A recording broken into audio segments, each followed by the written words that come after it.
All right. So, what I'm about to do is clear up some misunderstanding about the word heathen, okay? So, the secular word for heathen, or the Christian word, the Christianity definition of heathen, and the biblical definition of heathen has two different meanings, okay? Now, you can clearly see right here where it say heathen, right? The definition, it says a person who does not belong to a widely held religion, especially one who is not a Christian, Jew, or Muslim, as regarded by those who do. Now, this is the secular, which meaning worldly, definition of what a heathen is, okay? So when people use the word heathen, you know, they're using it and not knowing what the actual meaning is, okay? So what we're about to do is we're about to go and dig into the scriptures, and we're about to find the true definition of the word heathen, and it has nothing to do with what we just read, okay? Okay, so for this, I'm going to be using the KJV, okay, just for study purposes, because most other Bibles don't have the strong concordance. All right, you can do this yourself. This is real simple.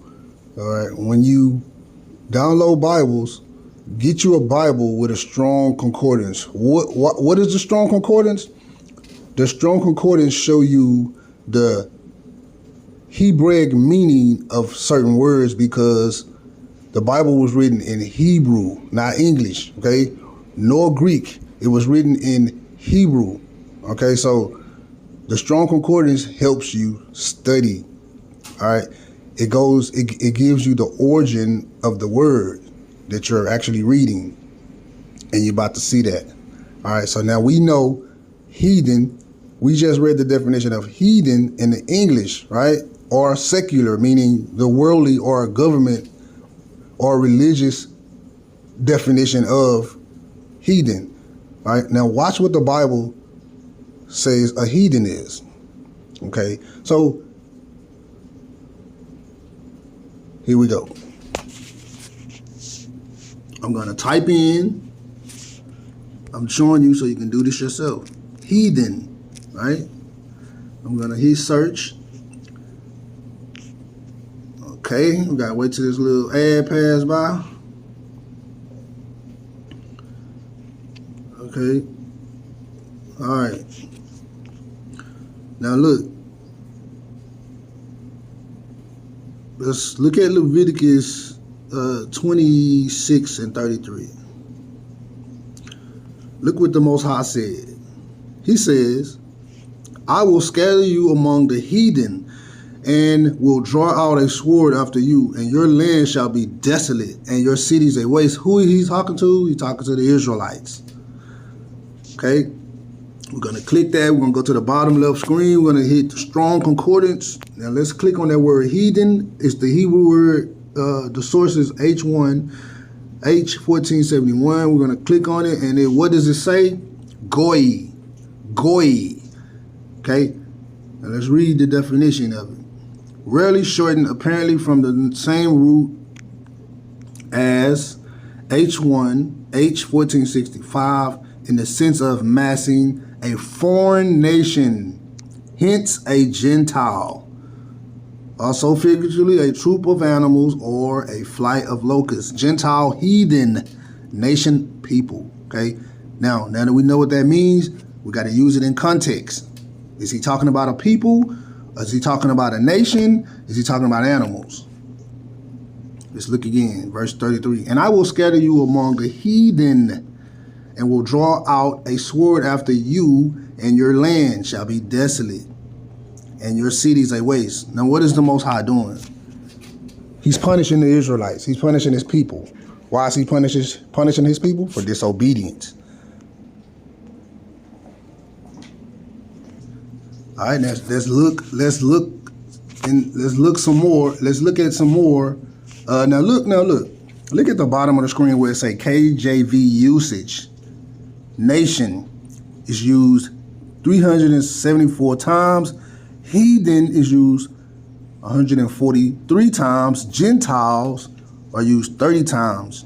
All right, and people is used 11. Now, what is this? What does these all have in common? They all have the same meaning. Okay, a nation, heathen, Gentile, people. Okay, now watch this. Let's go back. Now let's look at Gentile. Let's type in Gentile. All right. Okay. Now look at verse Genesis 10 and 5. We're gonna click on that. We're gonna highlight it. Now, if you read from the top, let's read from the top to get some understanding, okay? Now these are the generations of the sons of Noah, Shem, Ham, and Japheth. And unto them were sons born after the flood, the sons of Japheth, Gomer, and Magog, and Madai, and Javan, and Tubal, and Meshach, and Tyrus. And the sons of Gomer, Ashkenaz, those are the Jewish people, all right? That's what they call themselves, the Ashkenazi. Now, not to get off subject, where did they just say those Ashkenazi people come from? Japheth. These are the sons of Japheth. So higher than Shemitic. Okay, let's continue. And Riphath, and Togarmah, and the sons of Javan, Elisha, and Tarshish, Kittim, and Dodanim. By these, the isles of the Gentiles divided in their land, everyone after his tongue, after their families and their nations. Now in the same verse right here in verse 5, we have nation and Gentiles. Now let's click on Gentiles first. Goy, the same definition as nation, heathen, and Gentile. People, they all have the same meaning. Okay?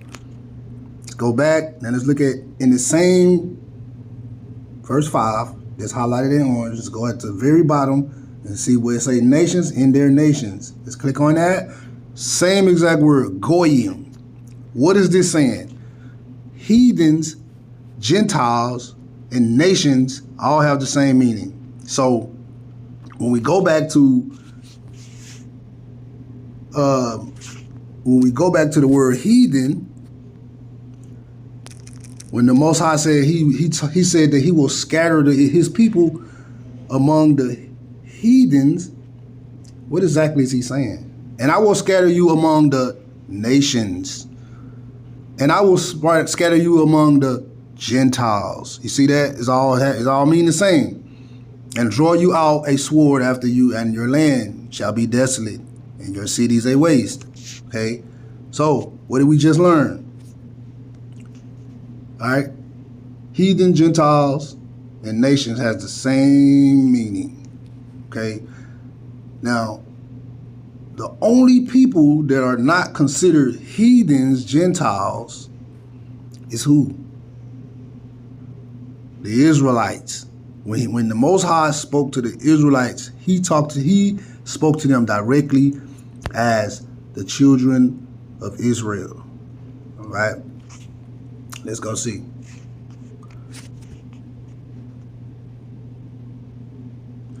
Let's go to Leviticus 11.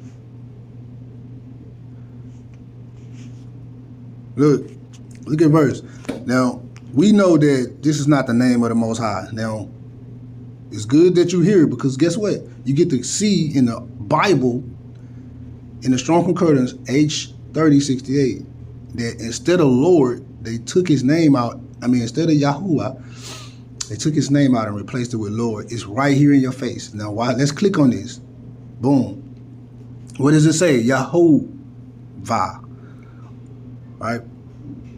So we know that the V and the Y is interchangeable.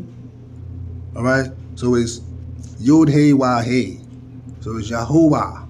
All right? Some people say Jehovah. The translators got it as Jehovah, but we know it's not the Lord. Okay? Not to digress. Let's go back.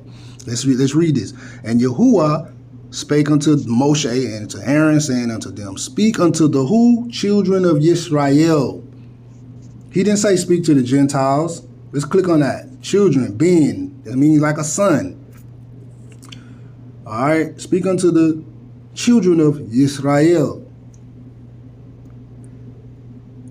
All right, we know Yisrael is Jacob, right? Jacob, Yaakov's name was changed into, Yaakov's name was changed into Yisra'EL, right? Jacob's name was changed to Israel, okay? Now, let's go back. Let's go back to the definition of heathen. You see this? This is important. This is the importance of studying, and this is the importance of studying to show yourself approved unto the Most High, right? Because what the world considered a heathen is not the same thing as what the scriptures say a heathen is.